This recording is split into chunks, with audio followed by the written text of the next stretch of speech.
Bonjour, bienvenue sur Mosaïque, la chaîne en quête du sens de l'actualité. Une nouvelle fois, nous allons tenter aujourd'hui de lire notre actualité à la lumière de la tradition juive et du récit biblique. Et on est pour cela en compagnie du Rav Eliakim Simsovic. Bonjour Rav Simsovic. Bonjour. Avant d'entrer dans l'analyse du verset de la Genèse que vous souhaitez commenter pour éclairer notre situation actuelle, un mot peut-être de l'idée générale qui anime cette analyse. On va reparler aujourd'hui du ménage à trois, si on peut dire, que constitue le trio Ishmaël, Ésaü, Israël, qui représentent respectivement, selon la tradition, le monde arabo-musulman, le monde occidental et Israël. On a souvent mis en lumière sur Mosaïque la dangerosité de la vision du monde de l'islam et de l'antisémitisme qu'elle peut générer. On va s'interroger peut-être davantage et surtout d'abord aujourd'hui sur l'attitude du monde occidental, celui donc que la tradition rapporte à Ésaü. Comment est-ce que vous caractériseriez la position du monde occidental aujourd'hui, Rav Simsovic? Et je pense que il y a là quelque chose qui est très indicatif, sur quoi nous allons avoir à revenir plus tard. Et nous ne pouvons pas, par ailleurs, s'agissant du monde occidental, ne pas être franchement surpris du soutien que le monde occidental accorde à ce qu'ils appellent la cause palestinienne. L'insistance de la solution, entre guillemets, à deux États, le financement aussi bien de l'autorité palestinienne que de manière plus ou moins indirecte du Hamas, je pense que ces choses-là sont connues. Mais ce qu'il est peut-être moins, c'est le fait que, selon la tradition, il s'agirait beaucoup moins d'un soutien à la cause palestinienne que de l'utilisation d'une certaine éventuelle animosité de Ishmaël à l'égard de son frère que Ésaü chercherait à instrumentaliser à son propre bénéfice. Et il ne s'agit pas vraiment d'une simple analyse sociopolitique qui ne considérerait que les faits et les événements plus ou moins contemporains depuis plus d'une centaine d'années d'ailleurs, que de la lecture purement et simplement du texte de la Bible, du texte de la Torah. Avant d'en venir là, vous avez parlé de cette animosité du monde occidental qui instrumentaliserait, disons, une aversion d'Ishmaël par rapport à Israël. Je voudrais peut-être qu'on souligne un petit peu comment elle peut se manifester. Par exemple, vous soutenez que l'Occident a privé souvent Israël de ses victoires. À quelle situation vous faites allusion notamment par rapport à cette position-là? Eh bien, d'une manière générale, Israël a gagné les guerres qui lui ont été imposées par le monde arabe. Mais très rapidement, il a été obligé de cesser les hostilités, si je puis dire, avant d'avoir obtenu de la part de ses adversaires, de la part de ses ennemis, une reddition sans condition. Et par conséquent, plusieurs commentateurs ont pu dire que Israël a gagné les guerres, mais a perdu la paix. Vous faites référence à quoi, par exemple, un exemple plus significatif dans l'histoire? Bien, par exemple, à la suite de la guerre des 6 jours et surtout après la guerre du Kippour, la paix qui a été imposée à Camp David, avec la rétrocession d'un certain nombre de territoires sans réelle contrepartie de la part de l'Égypte en l'occurrence, des situations que l'on a pu qualifier de paix froide avec la Jordanie ou avec l'Égypte et ainsi de suite. Je pense que toutes ces données sont bien documentées, elles sont accessibles. Mais ce qui n'est pas vraiment documenté, c'est ce qui se passe aujourd'hui. Est-ce que vous pensez qu'aujourd'hui, nous sommes encore menacés, entre guillemets, de cette situation, c'est-à-dire d'une victoire militaire, malgré tout, qui ne serait pas couronnée d'un succès politique net? Bien entendu.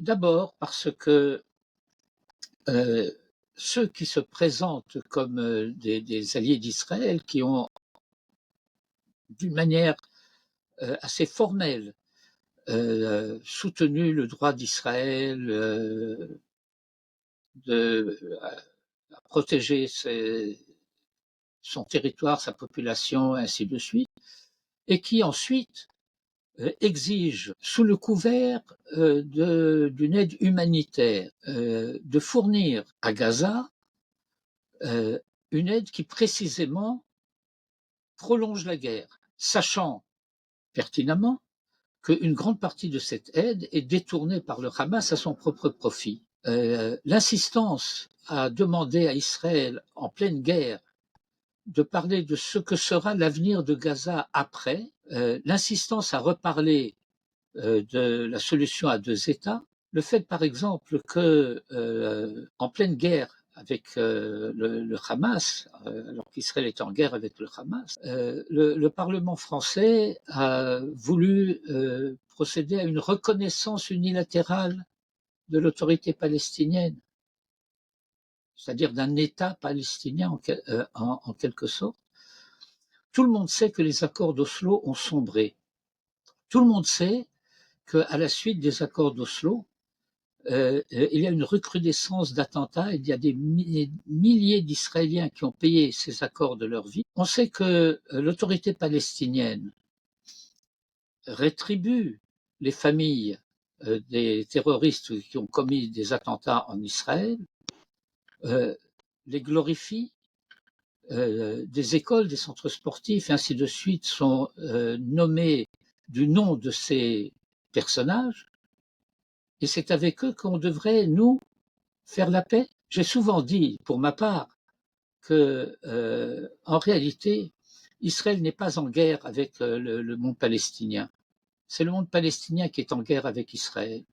Et si on ne comprend pas cela, ou si on fait semblant de ne pas le comprendre, alors se pose vraiment la question de savoir est-ce que c'est la paix qu'on recherche ou est-ce que c'est la destruction d'Israël? Pour souligner cette animosité, on va dire, d'Ésaü, de l'Occident par rapport à Israël, on peut aussi remonter un peu dans l'histoire et on trouve des comportements du monde occidental hostiles, comme par exemple, je crois qu'on peut en dire un tout petit mot, les Britanniques pendant la Palestine mandataire, par exemple, Rab Simsovic. Bah, écoutez, il y a une évidence simple, c'est que le mandat britannique, au terme de la décision de la Société des Nations, portait sur le territoire tel qu'il avait été défini par la déclaration Balfour.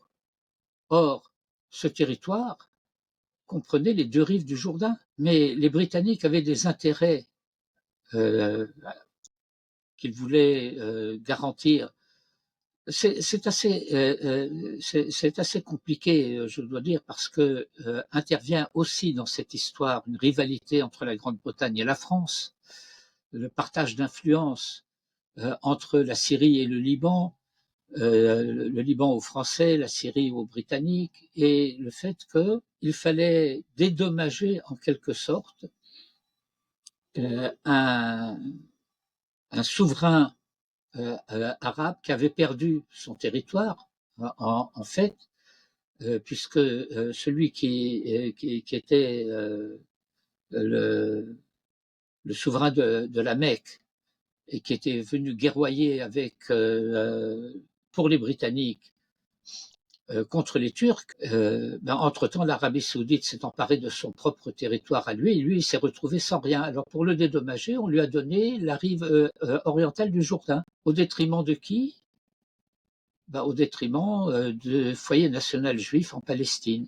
Et puis ensuite, de ce qui restait entre la mer et le Jourdain, alors il a fallu imposer un plan de partage que Ben Gurion a accepté et que les Arabes ont rejeté. Je reviendrai peut-être sur ce point parce que il y a peut-être que je vais y revenir tout de suite, parce que il y a un certain aspect de la mentalité ou de la psychologie de l'islam que les Occidentaux ne comprennent pas ou feignent de ne pas comprendre, à savoir que l'un des arguments des Arabes, des Palestiniens aujourd'hui, pour dire que les Juifs n'ont pas de droit sur cette terre, eh ben, la preuve en est, c'est qu'ils y ont renoncé. Si cette terre était à eux, il n'y avait aucune raison qu'ils y renoncent. Vous nous expliquiez, Rav Simsovic, puisque vous nous dites que le monde occidental se sert aussi des Palestiniens pour combattre Israël. Comment se passe cette instrumentalisation? Par quel biais? Quelles sont les méthodes? Il y a là toute une stratégie, peut-être, que vous pourrez décrypter en quelques minutes. En 1967, quand une coalition arabe, composée essentiellement de l'Égypte, de la Syrie et de la Jordanie, décide d'agresser Israël, contre qui déclare-t-on un embargo sur les armes? Est-ce que cela ne veut pas dire qu'on veut empêcher Israël de pouvoir se défendre et que par conséquent, pour éviter la guerre, que Israël serait contraint de faire des concessions? Et vous savez que le terme de concession en français, bon, il y a les concessions trentenaires et puis il y a les concessions perpétuelles. Rav Simsovic, donc on a compris dans notre actualité, dans notre histoire récente, comment effectivement le monde occidental, donc Ésaü, la figure d'Ésaü, a pu instrumentaliser l'hostilité des musulmans, du monde arabo-musulman face à Israël, et que finalement son rôle était peut-être plus important encore que celui d'Ishmaël. Alors peut-être que maintenant, effectivement, on pourrait rentrer dans l'analyse que vous proposez, c'est-à-dire comment dans le texte de la Torah, on peut voir ce phénomène finalement explicitement évoqué. Ésaü a conçu une très forte animosité à l'égard de Jacob à cause de la bénédiction dont son père l'avait béni, lui, Ésaü, c'est-à-dire Al-Kharbecha tu vivras de ton épée. Et alors, il y a un verset assez terrible où Ésaü dit qu'approchent les jours du deuil de mon père et je tuerai Jacob, mon frère. Et donc, il y a très clairement une intention meurtrière d'Ésaü à l'égard de Jacob et qui va perdurer. Et puis, Ésaü semble se rendre compte du fait que les femmes qu'il a épousées déplaisent à son père Isaac. En fait, elles déplaisent aussi à son père Isaac et aussi à sa mère Rebecca. Mais sa mère, ça ne le préoccupe pas tellement. Puisque le texte dit, il vit que ces femmes étaient mauvaises aux yeux d'Isaac, son père. Alors, il est allé chez Ishmaël pour épouse, une fille d'Ishmaël qui s'appelle Machalat. Et très curieusement, le texte de la Torah, qui relate donc ses épousailles, dit Ésaü est allé chez Ishmaël et il a pris la fille d'Ishmaël, fils d'Abraham, sœur de Nevaïot, pour lui pour épouse. On se demande qu'est-ce que le frère de Machalat vient faire dans cette histoire. Une tradition attestée par plusieurs sources, essentiellement d'ailleurs des sources yéménites. Ce serait intéressant à pouvoir étudier pourquoi précisément des sources yéménites. Un grand midrash yéménite qui est le midrash Agadol, et un texte qui a été publié assez récemment, au cours des 30-40 dernières années, d'un maître yéménite du XIIIe, XIVe siècle, qui s'appelle Maor Haafela, la lumière, ce qui éclaire l'ombre, l'obscurité. Alors, voici ce qu'il raconte. Ésaü est allé chez Ishmaël pour faire un contrat de mariage, et il a fait une proposition à Ishmaël. Il lui a dit, toi, tu as un problème avec ton frère, Ishmaël Isaac. Moi, j'ai un problème avec mon frère, Ésaü Jacob. Alors voilà le plan. Tu tues ton frère, je tue mon frère, et nous partageons la terre. Et Ishmaël lui répond, mais tu me prends pour Caïn, je ne suis pas Caïn, je ne tuerai pas mon frère, et je ne prendrai pas part au partage de la terre. Alors, Ésaü laisse sa femme en plan, c'est comme une veuve du vivant de son mari, et il attend la mort de Ishmaël. Une fois Ishmaël mort, il retourne auprès de la famille et il conclut le marché avec Nevaïot, le frère de Machalat. Et c'est pourquoi le texte de la Torah dit Machalat, fille de Ishmaël, fils d'Abraham, pour dire que ce Ishmaël-là, c'est un juste, ce n'est pas un méchant, c'est pas un scélérat, et frère de Nevaïot, parce que Nevaïot a conclu le marché avec Ésaü. Et donc, nous voyons là ce fait d'abord que lorsque nous avons affaire à l'islam, à Ishmaël, en fait, il s'agit de savoir est-ce que nous avons affaire à Ishmaël ou est-ce que nous avons affaire à Nevaïot. Est-ce que nous avons affaire à celui qui a dit je ne suis pas Caïn ou à celui qui a accepté le marché d'Ésaü. Mais le Midrash continue et il dit et ce scélérat, il s'agit d'Ésaü, se disait plus tard je tuerai Ishmaël pour venger la mort de mon père et je garderai la terre pour moi tout seul. C'est très résumé, mais voilà le schéma. Alors là, on voit bien les deux dimensions d'Ishmaël. Avant de revenir sur la signification qu'on peut donner à ce midrash, même si c'est transparent, peut-être il faudrait souligner un petit peu sa signification, mais d'abord peut-être un mot sur cette dualité chez Ishmaël. Est-ce que vous avez sans doute vu ce que le Rav Cherki a dit ou a fait quand il est allé, par exemple, dans les Émirats pour discuter avec une partie de l'islam? Est-ce qu'on peut dire que cette partie de l'islam-là est une partie qui pourrait, avec laquelle Jacob, Israël pourrait s'entendre? Oui, alors écoutez, d'abord certainement, et je pense qu'il y a une prise de conscience qui commence un peu à se faire en Israël même. Les Israéliens, pour des raisons, je dirais, de mentalité occidentale, veulent absolument éviter de dire que la guerre actuelle, c'est une guerre de religion. Les guerres de religion, ça a mauvaise presse. Ça, ça fait pas bon genre. Mais surtout, le problème, c'est que il n'y a aucune chance pour le monde musulman d'une manière générale de pouvoir faire une paix avec l'État d'Israël si les Israéliens ne sont pas reconnus, ne peuvent pas être reconnus comme Banu Israël. Parce que le Coran est très clair. Cette terre a été donnée par Allah à Banu Israël. Ils disent Banu Israël, mais enfin, je ne vais pas faire des préciosités de prononciation. Alors, Yahoud et Banu Israël, c'est pas la même chose. Mais si le comportement des Israéliens ne peut pas être reconnu par le monde islamique, par le monde musulman, comme fidèle à la tradition d'Israël biblique, alors ils ont un problème. Vous savez, je me souviens d'une scène qui a peut-être été oubliée ou pas remarquée par beaucoup d'Occidentaux. Un certain Kadhafi, vous avez entendu parler d'un certain Kadhafi? C'était un vilain homme, mais c'était un bon musulman. C'était un musulman croyant. Et avec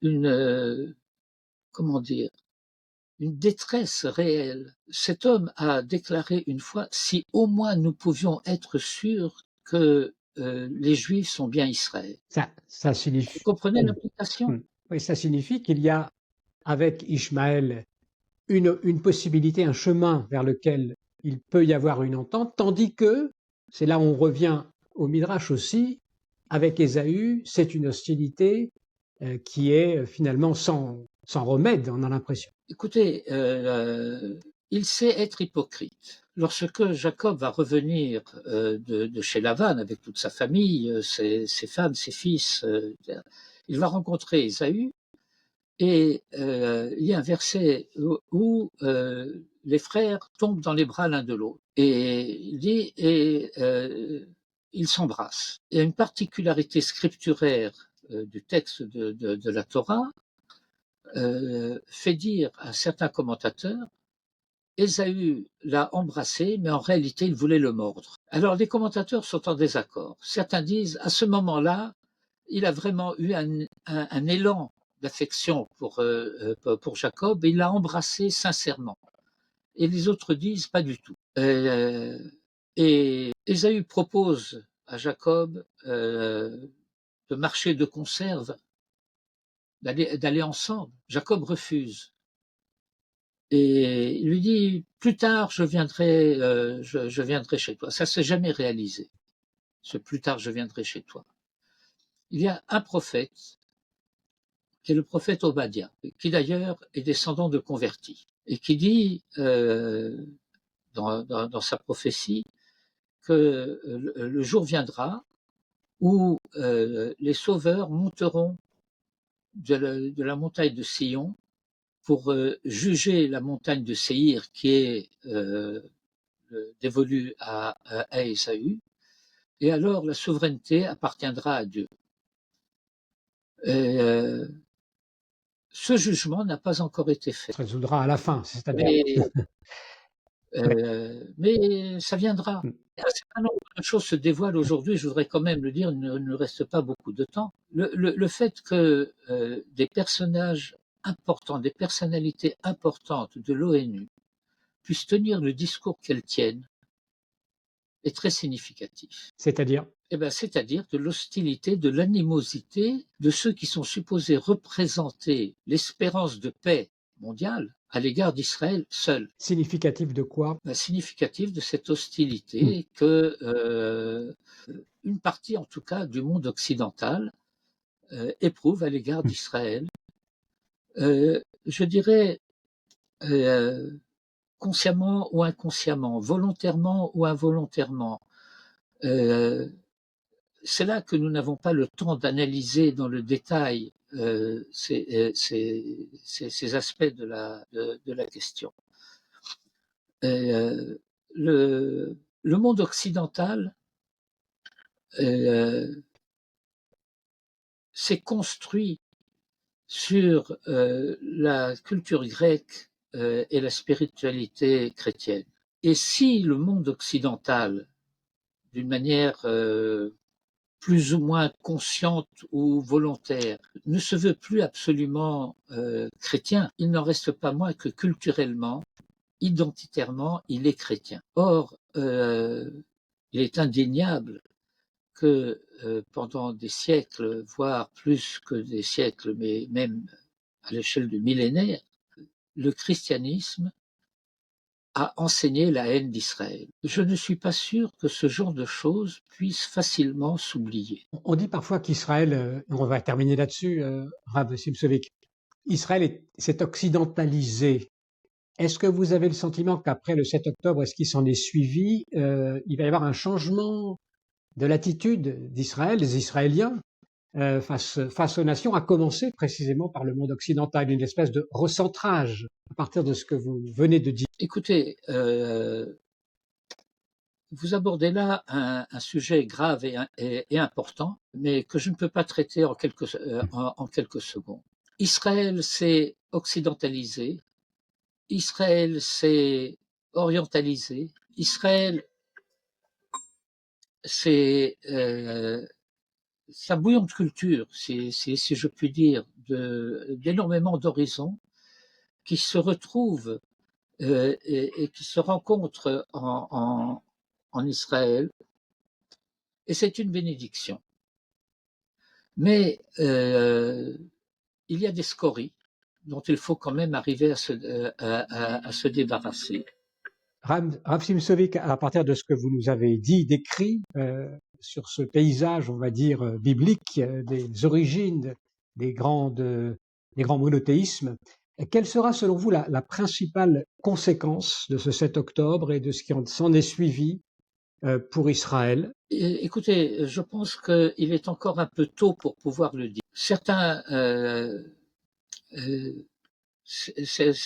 choses dépendent du sort des otages et de ce qu'il en adviendra. Mais on peut d'ores et déjà dire que d'une manière très profonde, produit par le 7 octobre, a réveillé bien des consciences en Israël qui ont réalisé qu'un certain nombre d'illusions devaient être abandonnées. Et Notamment?